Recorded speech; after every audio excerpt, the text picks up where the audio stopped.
If you have picks 9 through 12 in your fantasy draft, well, congratulations, because I think those are the best picks to be holding in fantasy football this year. You're going to get to double dip in a tier of guys that are honestly all the same. Picks 9 through 12, and then the 2-3 turn, picks 13 to 16, these guys are just as good. So you're basically getting 2 round 1 values this year.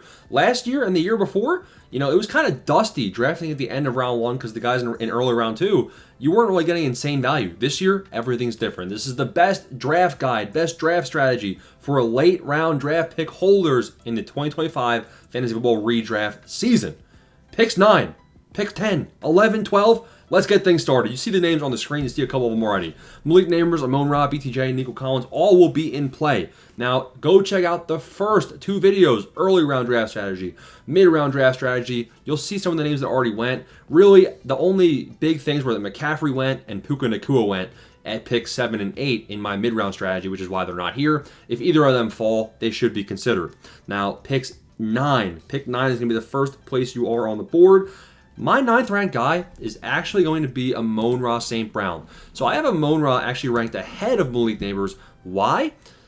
Amon-Ra was still a better wide receiver finisher in 2024. Now it's close between the two of them because I expect Amon-Ra to have touchdown regression. He did average 0.7 touchdowns per game in 2024. Malik Neighbors only averaged less than one touchdown every 2 games, right? So Malik Neighbors is going to have better quarterback play. His receiving skills are only going to get better. It was his rookie year. So I think Malik Neighbors definitely could outplay Amon-Ra St. Brown. I think Malik Neighbors might be a better actual real-life wide receiver. From a fantasy perspective, though, Amon-Ra St. Brown is going to be a main pinnacle target in that Lions offense. So is Malik Neighbors. But Amon-Ra, I like him because of the health and the consistency. Amon-Ra got his surgery in the offseason. Amon-Ra plays banged up. He doesn't miss time, doesn't miss games. Whereas I'm not so convinced about that with Neighbors. So while Neighbors might have better finishing upside, Amon-Ra is just a safe, consistent pick and will be able to double dip on the back half of the second round selection. So Amon-Ra is who I like at pick 9.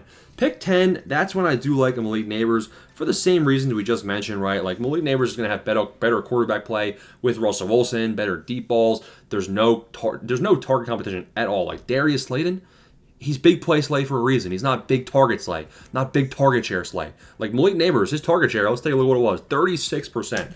Better than A.J. Brown. Like Malik Neighbors had a dominant rookie season, and I'm excited to see how it continues. So I'm actually happy taking Neighbors over Amon-Ra. It's kind of personal preference, but those 2 guys should be 9-10 in my books. Pick number 11. You guys might not like this because let's see, where's he ranked in a redraft? I guess he's ranked number 12, but I don't know if he's going to be this high up on boards come your redraft time. So this might be a bit of a reach, but it's not a reach in my books. Number 11 is Devon Achane. Now I had Devon Achane at 11 before the Jonnu Smith news, so I'm actually even more aggressively ranking him at this point. He's one of my favorite running backs on draft boards. I have him ahead of Jonathan Taylor, ahead of Derrick Henry. Devon Achane, he's borderline a receiver. 35 receiving yards per game, guys.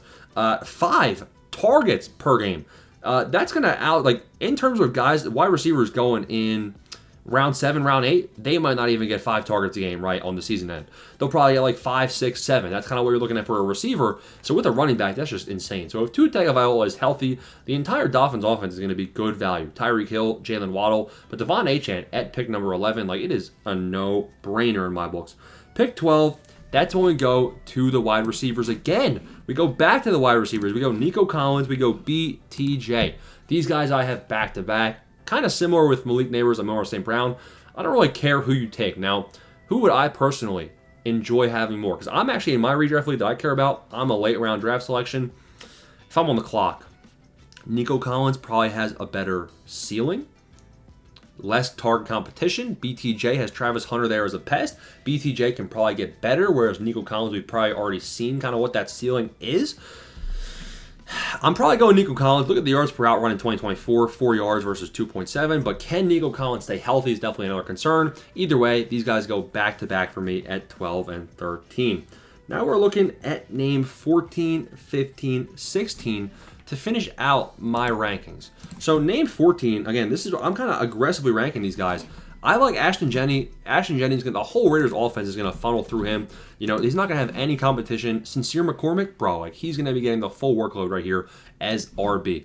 Then we get a bit aggressive in our rankings. I go A.J. Brown. A.J. Brown, I'm definitely ahead of where other people are ranking him. A.J. Brown had a 34% target share. The Eagles' offense has a way harder schedule. They won't be able to run the ball as effectively in 2024 and 2025, so they're going to have to air it out, and A.J. Brown with a 34% target share, he will be the main beneficiary of that. Now, pick number 16, this is where I actually have Brock Bowers. So if you can get Brock Bowers right here to round out your final selection, like if you're number 9, you go... who do we have number 9? Malik Neighbors or Amon-Ra St. Brown, and you double dip, get the best tight end in fantasy that he looks projected, right? Like Brock Bowers. Bowers actually has competition with McBride, with Kittle to finish as the tight end 1. Best tight end prospect ever for a reason, and he delivered with a 26% target share, improved quarterback play, will get more involved in the red zone because they'll have more red zone opportunities. Brock Bowers is a good way to finish at pick 16. Now, if you don't want to go elite tight end early, that's fine. Who I have 17, like guys like Derrick Henry, Drake London, Jonathan Taylor. So that's why I have kind of rounding out if you don't want to go Brock Bowers, which is totally understandable if you want to let the elite tight end slide, if you don't like how it goes. Because, listen, keep this in mind. You want to go balanced. Regardless of where your draft pick is, you want to go a balanced approach. You know, if we're looking at the first 10, 11, 12 rounds of the draft, you want to have 1 or 2 quarterbacks, 1 or 2 tight ends, 3 or 4 wide receivers and running backs. That's how I would play it. In our mock draft video, I went 4 wide receivers, 3 running backs, 3 viable running backs, that is, of course. Make sure they're good because it dries up quick. I actually went, who did I go? I went somebody, I think it was like James Conner, Travion Henderson, and Breece Hall or something, and DeAndre Swift. I don't know what it was, but viable starters. 4 wide receivers, 3 running backs, and then 1 of each at the quarterback tight end position. So you want to go balanced. It's going to have the highest advance rates to your playoffs in your redraft league. But here we go.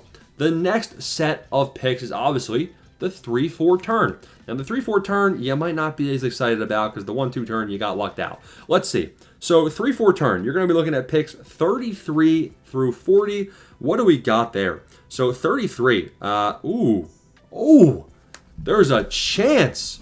There is a chance that we are still in the realm of elite quarterback. If you have any of the elite quarterbacks still available to you at 33, 34, 35, thank you. Jaden Daniels, welcome home. Jalen Hurts, welcome home.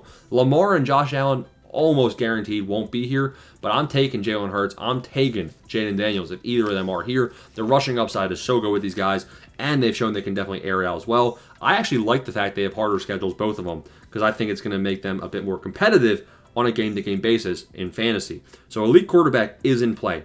Other guys I do like Breece Hall. So looking at the names I'm looking at right here, 33 or 40. Rashee Rice is potentially in play. Scary Terry. A name I really like that is currently ADP of 35 on ESPN, which is way too low in my opinion, is Chase Brown. Chase Brown's going to have a heck of a season. Like, he finished at 16 points per game. And that was including the beginning of the year when he was still competing with Zach Moss and didn't even claim that starting role. So it could be closer to 17 or 18. You could potentially go Kittle. Kittle is in play. Devontae Adams, guys I really like though, Ladd McConkey and Tyreek Hill. Both Ladd McConkey and Tyreek Hill are poised to smash at their current ESPN ADP. Now in best ball, both these guys are going, Ladd McConkey's going like pick 17. Not taking Ladd that high, but at 35, 36, yes. Tyreek Hill, that low, yes. That's how I play the 3-4 turn. Looking at the 5-6 turn, again, I'm actually really liking the start and the guys that we're going to have available to us if you're picking late in the draft. Looking at the 5-6 turn, we're at 57 to 64. Who is going to be available? Oh my gosh, dude, this is the late round pick is definitely the best setup. It's my favorite setup yet. Guys, Calvin Ridley, you've heard me say it all offseason long. This guy has to be on your radar. And guess who goes right after him? 57, 58, Calvin Ridley, Jalen Waddle. No-brainer. If they're there, no-brainer. Now, I'm not even looking at guys that are, guys that can fall. Because you're going to have guys in your redraft league that are just, people are going to reach. People are going to take guys ahead of ADP. So guys that are, we're at 57. Guys that are at 50, 50, 49, 48, they might still be available. So there's going to be fallers. You're going to just have to use your skill, your game sense, I like to call it. I'm going to be talking about the best sleepers, the best rankings, best breakouts all year long. So you'll just have to keep that information stored up there. But Calvin Ridley and Jalen Waddle, they should be available based on ADP. Jerry Jeudy's another good one. Jameson Williams is a good one. Pickens, he's projected 1,000 yards by Vegas. So that is kind of indicative of them thinking he is going to be good. So I actually don't mind Pickens, even though he's a wide receiver 2. You could also go Sam Laporta. Don't go Rome Odunze. That's my advice right here in round 5, round 6. Round 7 and round 8, we're at picks 81 to 88. Who are the favorite guys there? Who are the landmines? Guys to avoid. It's kind of dusty. We've seen this in a lot of the rounds. The 7-8 turns a bit dusty. I don't mind going quarterback here. If you're at 88, I think you're in a good spot to snipe some of the competition. Because the competition thinks that, all right, I'm going to get Baker Mayfield, Kyler Murray. I'm going to get Bo Nix. They're going to be there at around 95, 96. They'll fall to me.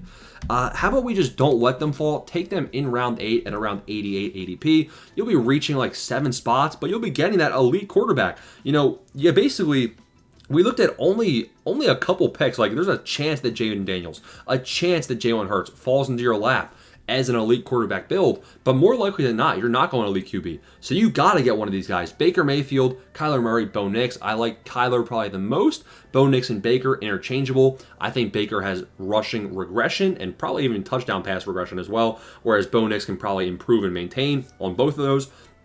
I probably like Bo Nix a little bit more than Baker Mayfield, but Baker Mayfield's probably the safer play, if that makes sense. Bo Nix, maybe, I don't know, man. I mean, what am I yapping about, right? But any of these quarterbacks is a good option for sure at the 7-8 turn, honestly. I don't care when you take them, because the guys that are available, Jawan Jennings, Cooper Kupp, Dusty, Pacheco. And Pacheco's not bad if you're catching on running that. I do like Pacheco. Javonte, I like Javonte. Tyrone Tracy, I like. B-Rob Jr., he's all right. Just avoid Jawan Jennings, I don't like.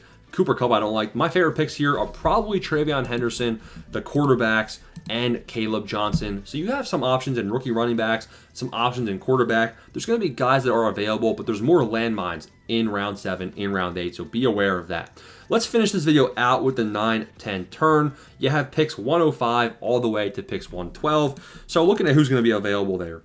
We haven't went tight end yet, and honestly, how long can we wait? If you're waiting until round 11, you're at 130, so they're going to be gone. So you're going to have to reach a little bit right here at the 9-10 turn. Just go get the tight end you like. You got the quarterback you like in the previous round.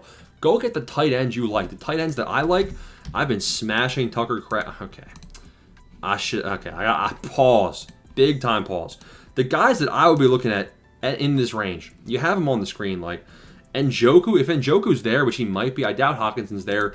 Njoku could be there. I'd be looking at Njoku, Tucker Kraft, Tyler Warren, Evan Ingram, Colston Loveland. I'm happy having any of those guys as my tight end 1. Now, what I'd rather do is you could even go double tight end. Like, I'm happy taking Tucker Kraft because Tucker Kraft and Njoku, they're going to actually get points for sure the first couple weeks, whereas Warren, Loveland, who knows? It could take a couple weeks for them to get up to speed. So I'm actually fine doubling up. Like, I like having both those guys as my tight end. Like we said, balanced approach. You've saved your tight end position for this late, round 9, round 10. Why not double up and go double tight end here in this range? Now, some other guys that will be available right here, we're at what? So we're at 105 to 112. I'm not really, there's Caleb Williams, there's Justin Herbert. That's not bad. There's, good looking draft capital, dude. The late round draft setup is so nice this year. Darnell Mooney will be available. Josh Downs will be available. That's just good wide receivers available this late in the draft. You could have Pittman. You could have Scatabo. I mean, the 9-10 turn, it's good value as well. So pretty much every selection besides round 7, round 8, where you're going quarterback, there's going to be amazing value on the board. And even round 7, round 8 is my favorite value of any of the draft positions because you're going to be able to get that quarterback you want without, you'll be able to reach on him, but you'll be able to secure that quarterback. And you might even be able to secure one of those rookie RBs, which will be a nice way to secure a balanced draft and win your league.